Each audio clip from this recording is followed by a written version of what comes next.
Health Center with Dr. Gerald Deas is sponsored by the State University of New York Downstate Medical Center. Suny Downstate, located in East Flatbush, is one of the 64 campuses in the State University system.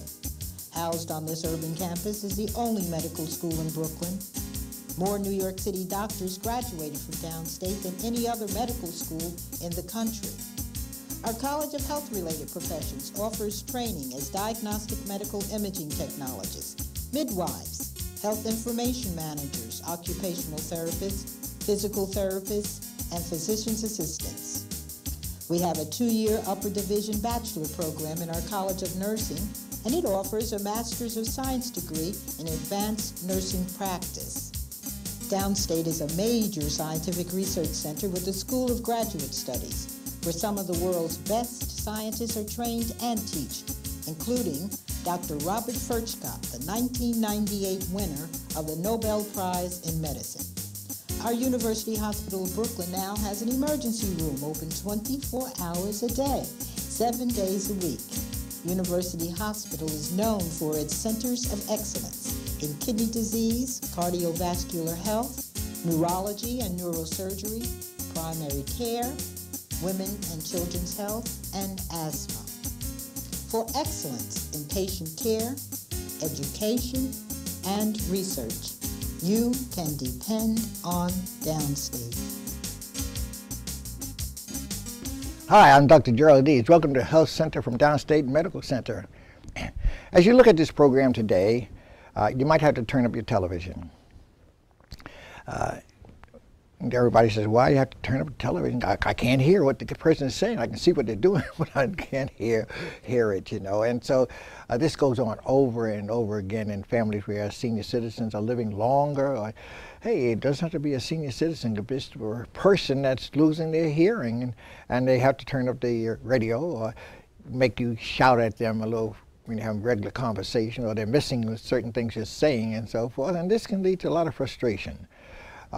Here at Downstate Medical Center, we have an excellent auditory department that can measure that hearing and see if that hearing is really off, and if so, how we can correct it, and how you can go back and enjoy a motion picture or go to a theater again and things like this. It's so important. And another thing we'll discuss in this program today is people who thought they had slight strokes and things like this. It might be all connected with the hearing problem as well. And so basically we're going to get Dr. Weigand, who's the chief of this department here, to get into more depth of these two problems. Hi, Dr. Weigand. Hey, Dr. Deas. Thanks for having me. Oh, yes. Dr. Weigand, maybe we'll start off first with the brain and hearing and how things might be misinterpreted. Sure.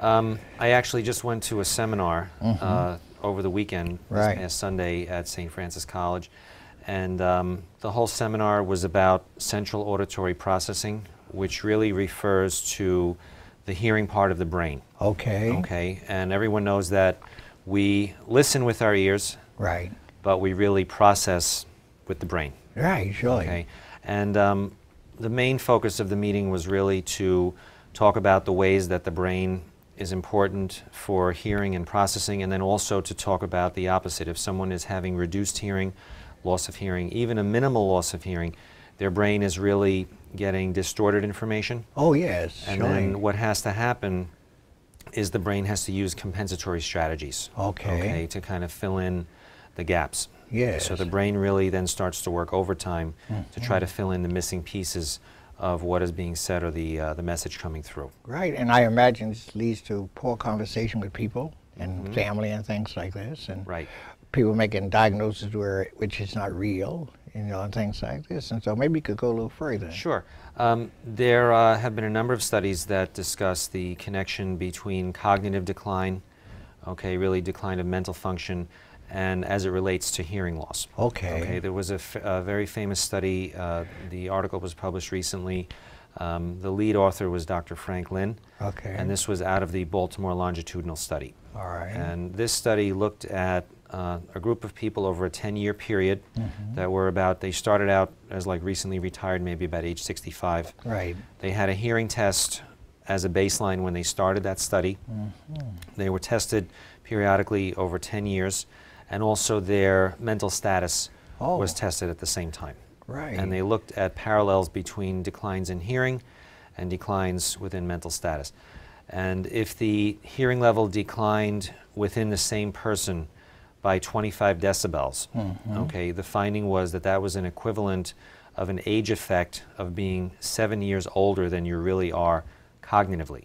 Wow, So that's your brain function was really negatively affected by the reduced hearing and the limited input that the brain is getting. Well, when you think about that, and you think of all the things we're treating strokes with, and prevention of strokes, and all these kind of things, there must be thousands of people out there who are having this problem right now, you know, and they're not being treated correctly.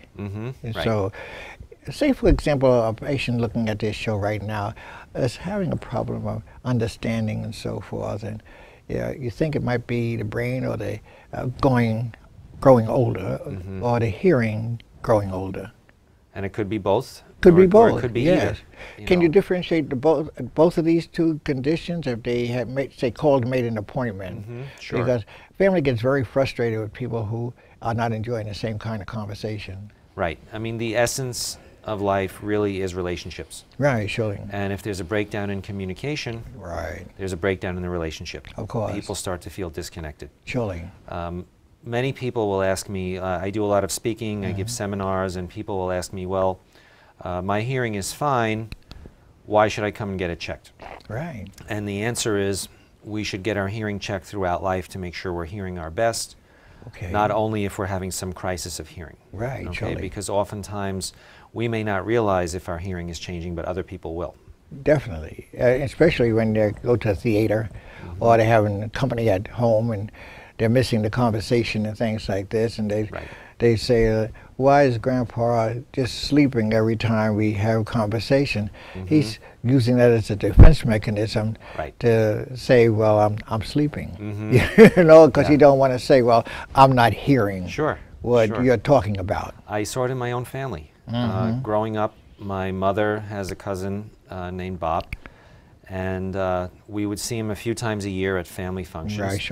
And he would always bring a book. And he would be present, but he would be off to the side reading his book. And I would always say hello to him, and he would say hello back. And I would go on my way. And I realized later that it was because of his hearing. And that was his defense. Nobody wanted to disturb Bob reading the book. You know? So he's doing much better. Ultimately, he got help for his hearing, but not really having the education, it didn't click for me as a child or as a teenager that it was because of a medical problem, not because Is there of any his relationship attitude. between Alzheimer's, for example, and hearing loss?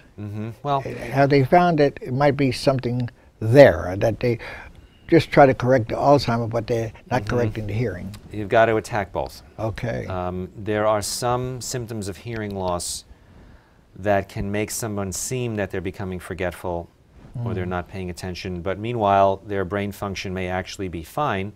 It's just that the hearing has become reduced and it hasn't been caught. If someone has Alzheimer's, certainly the more stimulation they get, the better. I would never tell someone that hearing aids or better hearing is a treatment for Alzheimer's, but it stands to reason that if the person can hear what is being said to him, their quality of life will be better and they have a better chance of remembering and communicating. Well, you know, when we talk about hearing, there's so many occupations that can also be suspected and maybe causing hearing loss. So work history must be a very important part of getting a good history of a person when they start hiring. What kind of work did they do? Or things like that. We do see many people that have occupationally related hearing losses.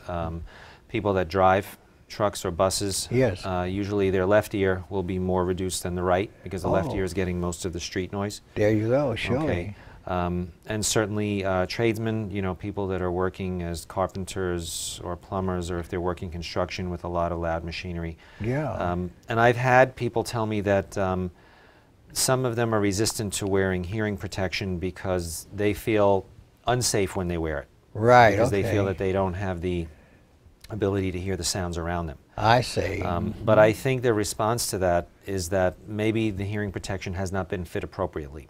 Yeah. If it's fit appropriately for the environment, okay, in many cases it can be set in such a way that it will still allow communication, will allow the worker to be safe, and block out what needs to be blocked out instead of blocking everything out. Right. Well, you know, like 9/11 right now, a lot of people who worked in the trade there are getting kind of health insurance, special health insurance, Right. because of related conditions that might have taken place due to the, not only the noise, but all of the chemicals and things that were in the air. Right. It is true that there are certain chemicals that are ototoxic. They're toxic to the hearing system. I know that certain chemicals used in printing, Right. like toluene, certain varnishes or finishes that may be used in like cabinet making, Yes. things like that, and certain like waterproofing agents or very heavy paints that they use in ships Oh, surely. can also be toxic to the hearing system. Yeah, you know, I made a house call one time where it wasn't for the person that was doing a crafts around the table, you know, and but I could tell a toxic material in the air when I entered the room, and I found out they was using certain glues in making costume jewelry and things like this. Yeah. And being my background is when I went to University of Michigan School of Public Health in Michigan, I used to have to visit the foundries and all these other, you know, occupational places where things. But what you brought up a very important thing. You can use as a chemical basis sometime of loss of hearing also there. That we should be concerned Certain about. solvents. Yep, Yes. absolutely. I know that have you found any occupation more than one or the other? Let's say if you take the regular street things. I see the drilling in the streets now, and they're using a lot of folks who I would say are immigrants. And they really are drilling without any sound equipment. Right. And the noise of just stopping for the light and seeing that, they're going to have a problem, and they're young. Absolutely. And it's not only the noise, but it's also the vibration. Vibration, yes. The vibration travels through the bones. There you go, surely. And it can disturb some of the microstructures inside of the organ of hearing, inside of the middle ear. So it's very physically demanding and very physically punishing work. Oh, yes. Well, you know, I think that shouldn't there be a screening process? They talk about all this new health care and things like this. Number one, we don't have enough ENT people around. Right. Certainly we don't have enough audiologists around. Do you see anything in the future that they're going to have to train more audiologists and things like this to more or less be able to treat or to diagnose this population which is growing older in age and so forth? Yeah, I think there is a shortage of audiologists in the United States. I went to actually a session about this topic when I was at a conference about 1.5 years ago. Yes. And one of the ways that our field is addressing it is a number of states are licensing audiology assistants now. Okay. So this is a program, it can be from like 1 year to 1.5 years. Training? Right. So like a physician has a physician assistant. As audiologists, we will have audiology assistants. The advantage that we have at an academic medical center like this is that we have a training facility. So I have several residents that are working under my supervision now, and that really allows us to expand the clinical enterprise. It gives them the experience, it gives the patients easier access. Oh, surely. And then, you know, it's all supervised care, so it works. It's a double advantage. You know, years ago, they had all kind of things to put glasses on with things behind the ear and so forth. But looking at the new things that they're using today, they almost look like a microcircuitry. Right. Yeah, I can show you. We do have some that become pretty much invisible when they go into the ear. Okay, because a lot of people do have the impression that the hearing devices will be seen from across the street. Let me just get the correct one. Yes, and get embarrassed by it, surely. Okay, so Wow. I have it made from my ear. I'll show you what it looks like. Yes, we'd never tell. Okay. We'd never so tell. Yes. these days the hearing technology is so discreet that you may never know when you'll meet someone who's benefiting from it. Well, you know, when I'll have to make a contrast. When dialysis came along for kidney failure and things like this, people who could afford it and things like that, they were left off the list oftentimes. You know, even they just didn't get the right care. Just on kidney failure. Hearing failure is another important thing, and people are going to be left off the list because they don't know. They're not introduced to the causes of hearing loss, and so they'll live the rest of their life from maybe 60 to 80, not enjoying life. Yeah, it's a problem. We have a very big hearing screening program here at Downstate, right. And we keep statistics. In many months, we're doing over 300 hearing screenings a month, and this is a relatively quick visit. It's kind of like a pass-fail. Right. And if someone doesn't pass, then we refer them for more diagnostic testing, and we can really find out what's going on. We've actually been going, sending out a lot of mailings to people in the area, and we're doing a lot of advertising within Downstate, even going into the waiting rooms of the different clinics on a daily basis and announcing the program. We can take people in the same day. You know, they have this thing that's come up, disparity in medicine. Disparity meaning that there are certain economic levels don't get the same kind of care other levels get. In the African American community, this is a problem because people don't realize who don't have insurance, for example, pre-existing conditions, which is coming up now with the Barack new bill and things like this. Will that bill help folks to get some of these sophisticated tests? Maybe. Maybe. I mean, I think we're still learning about the intricacies of it. I see. I know that there have been some changes in Medicare. Oh, okay. Medicare, when someone first gets onto Medicare, there's like a welcome to Medicare package. Right, okay. That they get. And when that first came about, I want to say 6 or 7 years ago, Medicare was volunteering to pay for like an initial baseline hearing test. I see. For all of their new enrollees. I see. It was taken away. It was? Yep, unfortunately. Within the last year to 18 months is my understanding. Well, how can, we have lobbyists, how can that be? I mean, with the aging population in the United States alone, that something like that would be taken away so people could live. In other words, what's the sense in living long if you have all kind of things that make life impossible almost? Right, right. Why extend life if you're not treating the problems and the essence of life? Oh, essence of life, you know. I agree. So I think it's going to happen though under certain these medical bills the way they're being passed. People are becoming more impatient about, you know, getting good medical care. And they're not going to take it much longer, and they're going to demand that. And that's the only way you can do it, get the voting with people who will be sensitive to these kind of things, and put bills in Medicare, Medicaid, and things like this. And of course, it'll drive you out of your mind having all these patients showing up. But that's another thing. We just have to start training more audiologists. Yeah, well, you know, we do have a very busy office, and we're seeing 600-700 patients a month. Oh, wow. We have, you know, 2 test rooms, but I really have to also hand it to my team because I can't do it alone. Of course not. So I have a great team, and we're running the office about 50 hours a week, 5 days a week. If we put our minds to it, if we really wanted to open on Saturdays, we probably could fill the books for the Saturdays also. So in other words, we're going to need more legislation to end this kind of overwork problem with so few audiologists like yourself, you know. And your training in audiology, what did it entail? It was 4 years after college. Just like medical school? It's similar. It's basically the first 3 years, the way these programs are designed, it's your academics plus some clinical training. And then the final year, the 4th year, is known as the residency. I see. So as I mentioned, I have a couple residents that are doing their residency with me here at Downstate now, and then they'll be eligible for their license Right. in like the end of May. All right.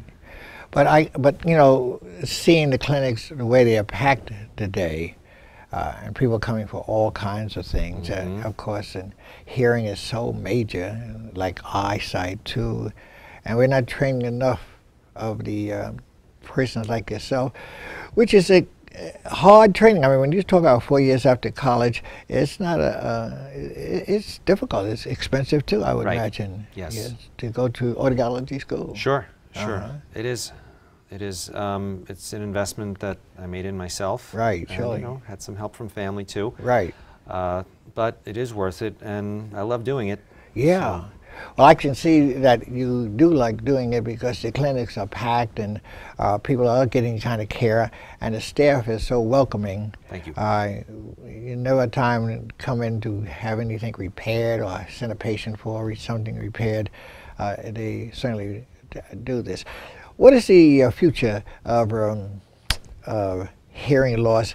Is there any things we can do to offset this? I mean, is there more training we have to do with the occupations that where noise is really a dominant factor in hearing loss? To prevent hearing loss, certainly if someone's in a noisy environment, if they can't control the environment, then they have to control the level that's getting into the ears. So hearing protection that is well fit is certainly beneficial. Getting your hearing tested regularly throughout life to make sure you're hearing your best is important also. We're taught a rule called the 65-65 rule. Okay. Which means that 65% of people with hearing loss are actually below the age of 65. Oh, okay. So it's not really just something that affects folks as they become at retirement age or older. Right. Now, some of the things we do that can injure our hearing, what about, is there a difference in people losing their hearing who smoke? Who smoke? Do you think, or has enough examination been done on this and nicotine? Because nicotine is and all the other 23 products that are coming out of a cigarette are toxic things. And when you think about this going into the middle ear, then transform to the inner ear. Yeah. Do you think we should have more studies done on this because they're showing amputations with diabetes and things like this, you know? Right. Well, smoking is really heavy in our things, and cigar smoke is worse, and pipe smoke is even worse when you think of it going all the way up into the ear. Sure. People have, I had somebody call me the other day, and they talked about they couldn't hear. So they went to a doctor, and they fitted them up with a hearing aid, and that didn't help. And so I said, well, he said, I'm still having trouble hearing. I said, well, close your nose and blow into your cheeks. and he said, I can hear. So his ear was clogged? Your station 2 was clogged. Right. You know, and from just smoking and things like that, possibly. Wow. Well, I mean, my understanding with smoking is that it can exacerbate small vessel disease. Right, surely. Right? So within the inner ear, within the cochlea, that's all microvascular system. Right. So anything that is assaulting that system at that level, you know, it could certainly have an effect. Yeah. Well, you know, because the toxic materials that we use in our homes and so forth, we're using a lot of deodorizers for homes, which is filling the air with all kind of chemicals and things like this, and the bleaches and things, all the mixtures that we're using today to clean the house, and so it smells clean. Right. So you haven't lost your smell, but you might lose your hearing. Well, I hope not.